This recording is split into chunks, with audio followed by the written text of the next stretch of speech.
listening to the podcast of the Andrea Mitchell Center for the Study of Democracy at the University of Pennsylvania. I'm Audrey Jaquist, a political science PhD student here at Penn, speaking to you today with Governor Jeb Bush. Governor Bush served as the 43rd governor of Florida from 1999 to 2007 and is the presidential professor of practice here at Penn. Though I have to say, Governor Bush hardly needs much introduction, as he has remained one of the most prominent political voices in America for decades. Governor Bush, welcome to the podcast. It is good to be with you. Awesome. We're excited to have you. So I'm hoping to use today to ask you a few wide-ranging questions that I hope will approach the usual topics about American politics in a bit of a different way. So I want to start off with the very common subject of civility. I think MLK is often made to be much more of an anodyne thinker than he was. From his Birmingham jail cell in 1963, he wrote that the greatest stumbling block for African Americans is not the KKK, but as he said, the white moderate, who is more devoted to order than to justice, who constantly says, I agree with you in the goal you seek, but I cannot agree with your methods of direct action. I think today there is plenty to be mad about. Just this fall, Tatiana Jefferson was shot to death in her own home in front of her 8-year-old nephew. And just this past week, her father died of a heart attack, or we might say of a broken heart. So I want to ask you about civility in a different way than we usually do when we talk about Trump's vulgarity. I want to ask, when is incivility a good thing? And is there a limit to civility in the face of injustice? I think you can stand up against injustice and do it in a way that doesn't tear people down, that brings people together. In fact, I think that's probably, if you had to pick the strategy that'd be most effective, similar to what Martin Luther King did. He didn't push people away. His point was a different one than the point of civility. You can be civil and also take action. And here's my view about politics. President Trump's not the only vulgar man in the public square. Yes. There's, a recent freshman newly arrived in Washington, D.C., and one of her first pronouncements, Democrats said, we're going to impeach the mother blank. And she got cheered. I'm not sure that that's going to solve, improve our democracy for thinking that it's a sign of strength to shout vulgarities. I just don't think it's the right path forward on both sides. I think the problem is that we kind of think that our politics drives our culture when in fact it's the other way around. We accept vulgarity now as a matter of course, or incivility. We measure strength differently than what it truly is. And I think politics is a reflection of our culture. And what we need to first do is look ourselves in the mirror and say, look, if there's injustices, stand up and say that it's unjust. If Chicago, for example, you brought up a tragic case of an act of violence that was unconscionable. Every weekend in Chicago, there are people being killed, and it's black on black crime, and there's no outrage. There's no marching in the streets, and there should be. But I don't think you have to. Maybe we're defining civility differently, but I don't think you have to. I think you could complete a sentence, using an adverb and an adjective, and speak clearly about these things without resorting to what a teenager would do, what we try to teach our children not to do. Right. Well, thank you for that. I think hopefully this next question relates to your point about culture driving politics, not the other way around. So in an article from 2019 in the American Political Science Review, Joshua McCrane and Gregory Martin explain nationalization and polarization of politics coverage by local news outlets, in part as a result of large conglomerate ownership, best illustrated by the fact that the Sinclair Broadcast Group will soon be viewable in 72% of all American households. How does media ownership, cost effectiveness of the nationalization of local news, and the diminishing advertising revenue for local journalism due to media aggregators like Google or Facebook affect polarization? In other words, is polarization as much a class or economic issue as it is a moral and cultural one? Well, there has been a consolidation of media, but there's also been a total disaggregation of media as well. Most people don't secure their news from a Sinclair broadcasting facility or a local newspaper. We customize the news. So if you're a liberal, you kind of migrate towards watching Rachel Maddow, and if you can afford buying the New York Times, you read that, and you read the editorial board, and your views are validated, and you feel righteous about your views, likely to be less tolerant of other people's views. And similarly, if you're a conservative, you might migrate to watching Sean Hannity and reading the editorial page of the Wall Street Journal. So there's thousands of different ways that we can access news. Some of it is legitimate, news. I mean, it's subjective, but a lot of it now is contaminated by opinion. And so I think it's incumbent upon us to get outside our comfort zone and seek out information that might challenge what we think rather than validate our views. Not sure. I don't know enough about the garnering of market share by Sinclair and others as a source of this problem. I think it's basically the digitized nature of information and how easy it is to access. And I'll tell you, I've lived firsthand as a candidate for president. People would come to town hall meetings, which is how I campaign. There was no screening, and people would ask whatever they wanted, and they asked, trust me, they asked whatever they wanted. And what I learned was it's really hard to convince someone about your point of view if you have a totally different set of facts. And that's where we stand today. It's not a surprise to me that there's more divisiveness, because we actually do have, as Kellyanne Conway said once, we have alternative set of facts, which it's hard to imagine how we're going to make our democracy work if we're arguing about something with a different set of facts, with a different set of beliefs. Something we have to get better. It's really a danger, I think. I think the alternative facts point is interesting. I'm wondering who is accountable for the facilitation of filter bubbles or siloed conversation. So who is in charge or responsible for this kind of polarization online, and how do we change it? Man, if I knew that, I don't know what I'd do. I don't know. It's a real challenge because no one's in charge.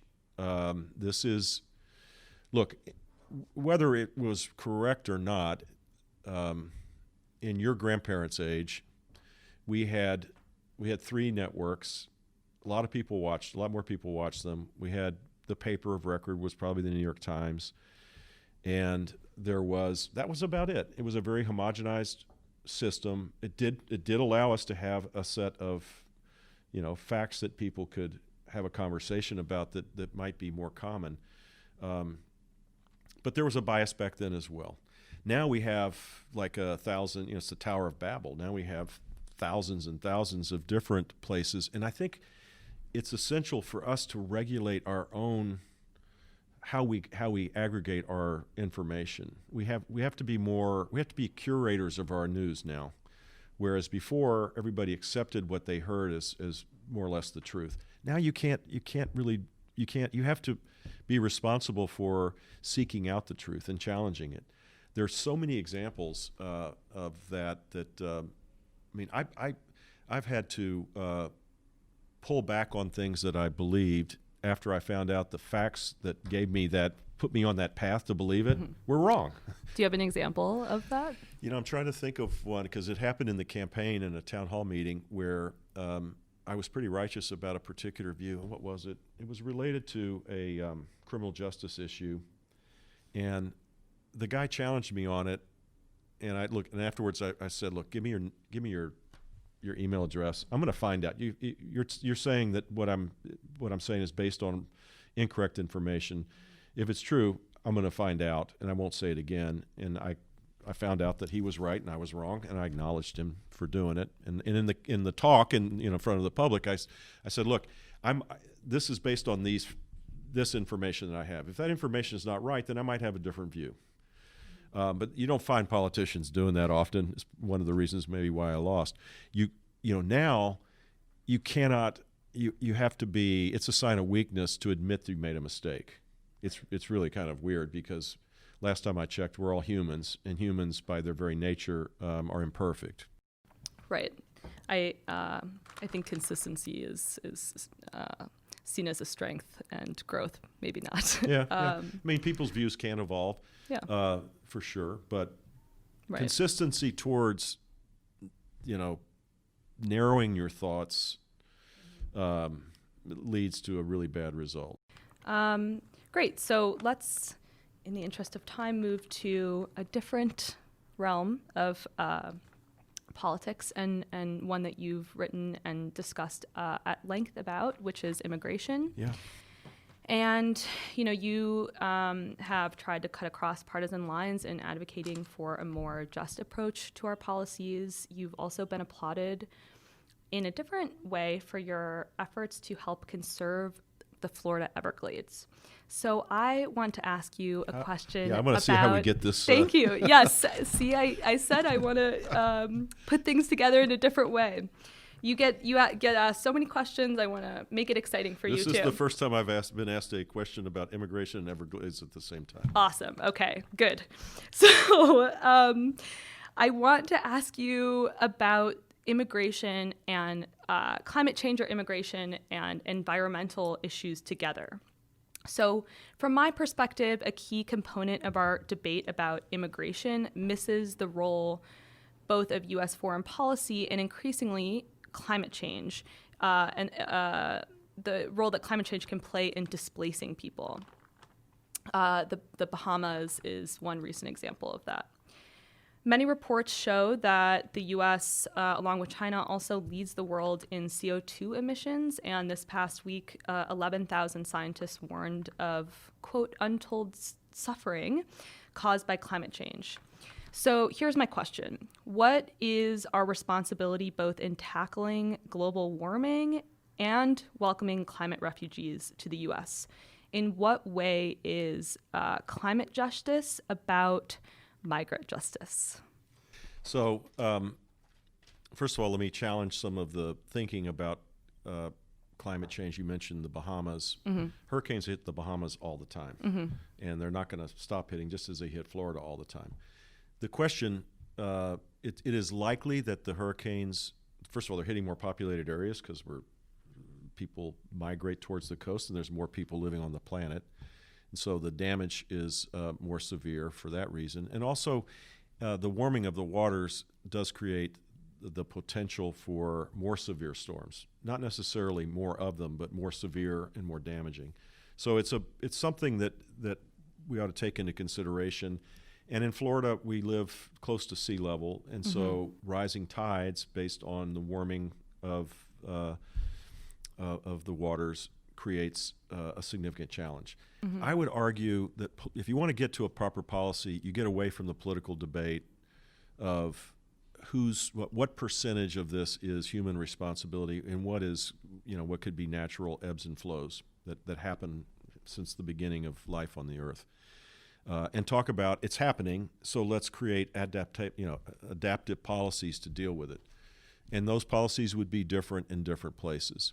The main number of people coming to our country are refugees for economic purposes, some of which could be displaced environmental challenges. A lot of it has to do with abject violence and corruption and the lack of rule of law in the Northern Triangle countries where a majority of our refugees are now coming. So contending with those issues would be important. Secondly, I subscribe to the idea that there are solutions to this, mm-hmm. that Americans particularly, but the world is full of innovation and dynamism. I don't know what those solutions would be. I do know that when there's more prosperity, the higher probability of dynamic responses to things comes into the forefront. As China grows economically, they will begin to see, as we now see, a reduction in our CO2 emissions, which has been in existence. We've had a decline since 2005. There's still a lot more that could be done, and we need to adapt our policies to make sure the hardships are minimized. The Everglades you bring up is a challenge irrespective of climate change. It's a massive ecosystem that requires a major investment in science-based solutions. It will be impacted dramatically if the worst-case scenarios about the rising tides come into the forefront. In fact, if the worst-case scenarios happen, the strategy is going to have to look more like what Netherlands has done over the last couple of hundred years. And I don't know what the cost of that would be, but it would be ginormous. I mean, it would be a serious, would require more effort than we're doing right now. Right. And so I want to ask a follow-up question on that. You mentioned that we can tackle this issue regardless of whether we, regardless of how we attribute the source of the problem. And so I guess my question is asking whether we can in fact say that the United States is more responsible than others because of its outsized CO2 emissions since, say particularly since 1970. So does that matter at all? No, I think we have a disproportionate responsibility. We're a big country. Right. But per capita, we consume, we create more carbon, we emit more carbon per capita than any other country. So we emit far less than China does, but China's a gigantic country. And so as they grow, their carbon emissions per capita is growing, and ours is in decline, and it could accelerate. That decline could accelerate without hardship with proper strategies. So we do have a responsibility, and it's a disproportionate one because of the fact that, look, we've been living large here for a long time, right? And we're also the place where more innovation takes place, and so there are solutions to this to create a more carbon light economic situation for people, and it has to be done thoughtfully because if we there's a way to eliminate carbon, which is to eliminate economic activity, eliminate industrial activity, eliminate jobs, and we're going to be walking around, with a minor carbon footprint, but we're going to live less purposeful lives. So the real challenge is how do you grow economically at the same time as you see accelerating decrease? And there are policies. There could be, for example, one of the ways that I think would be a market-driven way would be to look at a carbon tax where every dollar that is earned by the government through the carbon tax goes back to working families. Right. And then you price carbon for its out-year costs, and you allow for other entrants into the energy playing field to be able to create alternatives. That worked with CO2 and SOx and NOx pollutants in the 1990s when my dad was president. We saw 90% reductions, and it was, again, pricing the product you wanted less of at a higher price because of its environmental impact. And the results were pretty positive pretty quick. Awesome. Well, thank you. On the subject of the economy, and this is my second to last question, labor unions have brought essential reforms to our economy in the past, including things like workers' compensation, anti-discrimination policies, and even the weekend. So I think we've seen a resurgence of labor activity in the past couple of years, including the GM strike by the United Automobile Workers. That was one of the longest and biggest strikes we've seen in decades. So what role do you think labor unions have to play in the contemporary economic landscape? It's not my opinion. It's a fact that the private sector labor union participation has been in decline for the last 30 or 40 years.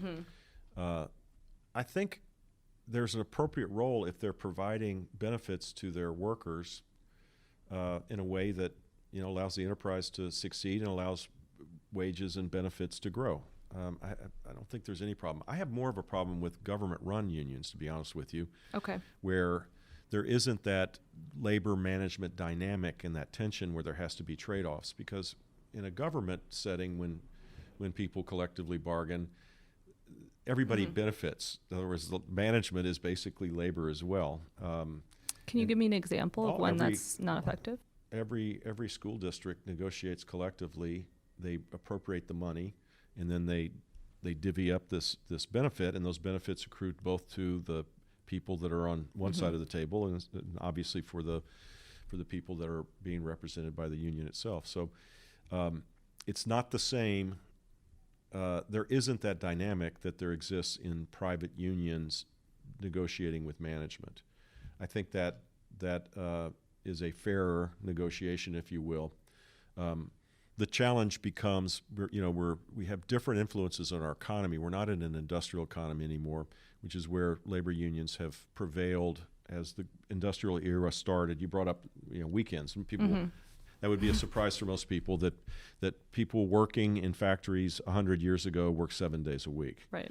That children worked. That there were no health care benefits. Right.